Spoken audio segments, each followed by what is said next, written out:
ভাবি কোন কি খেতে দিতেছো? ভাবি তোমার তো একটা দরকারে আইছিলাম ভাই। কিটা ধর আর তো এলাই তোমার তো কি 500 টাকা হইব? তোমার ভাই টাকা পাওয়ার কথা ছিল আজকে, পায় নাই।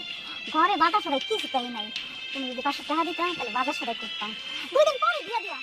না বুঝ যাচ্ছি ভাবি, কিন্তু দেওয়ানোর মতো টেহা তো বড় নাই। আচ্ছা খেতে থেকে আয়া দিও। খালি দেয়া কিটা বুঝা খেতে কি খারার উপর টেহা হয়ে যাইব। এরকম শাড়ি আমি কখনো পরি? আচ্ছা তাহলে যাই। ও জরি ভাবি, এদিকে আসো। কার যাও করে দরকার আছে। কিটা আমি টাকা আমি আর দরকার হইলে আমার কাছে চাইবে। কি রে কাছে চাইছি দিতে? তাহলে দে, তুই 500 টাকা দে, 2 দিন পরে আমি তোকে দিয়ে দিলাম। হ্যাঁ, আমি তো ঘরের মধ্যে টাকা বসে দিয়ে বলেছি। আপনি আইবেন আর আমি আপনাকে টাকা দিবাম। নাকি আপনার জামাই এসে দিয়ে আমার টাকা দিয়ে গেছে কামাই করে। যাইলে না বলে আপনার টাকা দিয়ে দিবাম। বুঝলো না? তুই আমার টাকা দিলে দিবি, না দিলে না দিবি। তুই আমাকে এই কথা বলছিস? হ্যাঁ? তুই কাইতে আমার কি করছিস? ওরে আমার ইজ্জত হলি রে।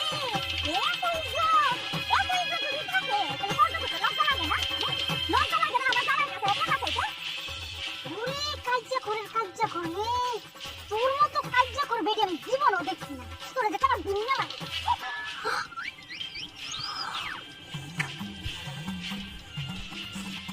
হেই না আমার এমনি অপমান করে হয়ে গেছে। তুমি কিছু কইলা না কেন?